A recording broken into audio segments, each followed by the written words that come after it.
What if everything you believed about reality wasn't quite as solid as you thought? What if the world you navigate, the medicine you take, the facts you trust, the future you expect, was built on a system that sometimes gets it wrong? This isn't a conspiracy theory. This is the story of science. And the question we're going to ask today might just unsettle your most basic assumptions. Can we trust science? The myth of objectivity. Let's begin with an uncomfortable truth. Science isn't a thing. It doesn't have a voice. It doesn't speak from the clouds, hand down laws, or whisper universal truths into the ears of the worthy. Science is a process, and that process is run by humans. Humans like you and me, brilliant, flawed, biased, brave. People who argue, people who guess, people who want to be right, and people who get it wrong.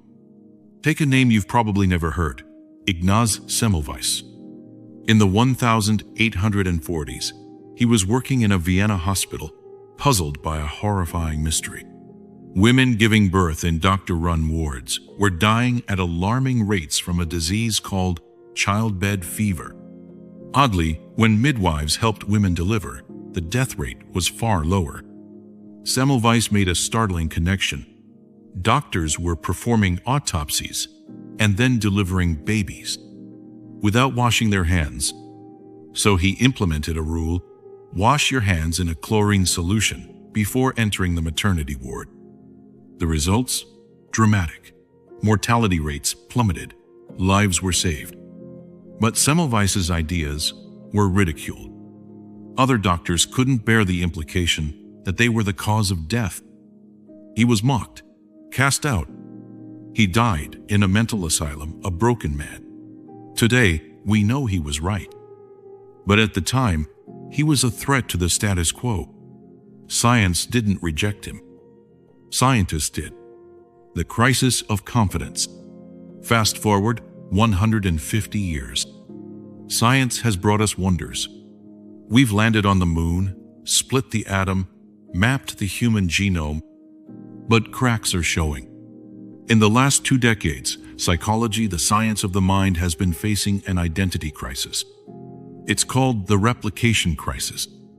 In simple terms, many of the most famous, widely accepted psychological studies couldn't be repeated. When tested again, they failed. Here are just a few.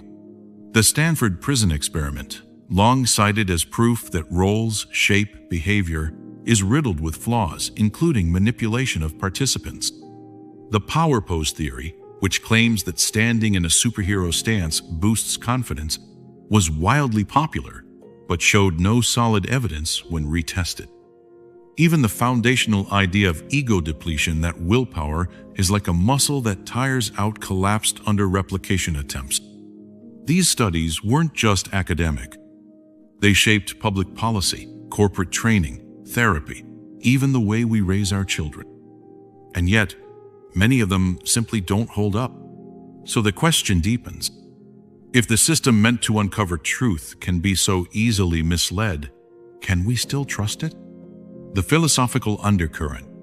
Science deals in probabilities, but we often confuse that with certainty. To understand this more deeply, we turn to philosophy. In the 18th century, philosopher David Hume offered a chilling insight. Just because something has always happened doesn't mean it always will. We expect the sun to rise tomorrow because it always has. But that's not logic. It's habit. Hume questioned the foundation of what science calls causality, the idea that one thing causes another. We see patterns. We assume connections. But we can never be absolutely sure. Centuries later, Karl Popper sharpened the blade. He argued that science doesn't prove anything. It only withstands being disproven. A good scientific theory, said Popper, isn't one that proves itself. It's one that can be tested and potentially falsified.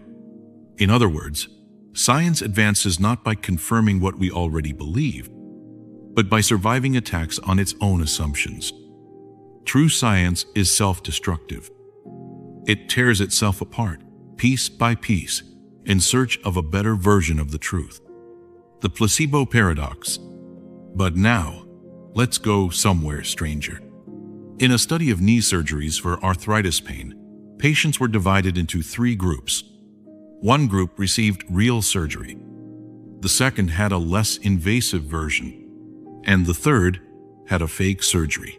They were anesthetized, cut open, but nothing was done, just stitched back up. The result? All 3 groups improved equally. Some patients who received the fake surgery reported complete pain relief. Think about that. Their belief that they had been healed created the experience of healing.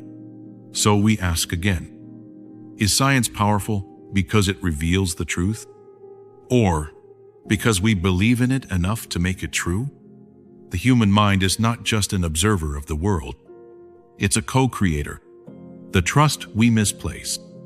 Let's be honest. Most of us don't actually trust science. We trust people who tell us what science says. Politicians, corporations, news outlets, influencers, algorithms. When someone says, the science is settled, ask yourself, is that what the evidence says? Or what the narrative wants you to believe? Science isn't a consensus.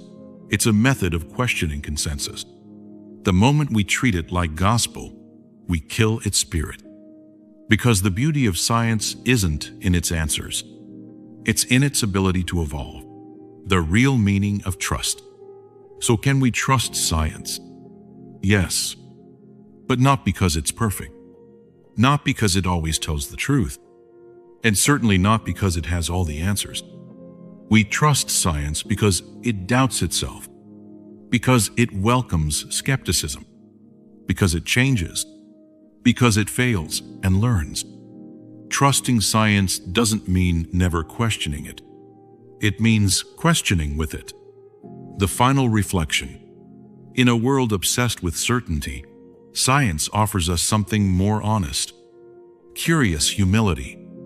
It invites us to say, I don't know, but let's find out.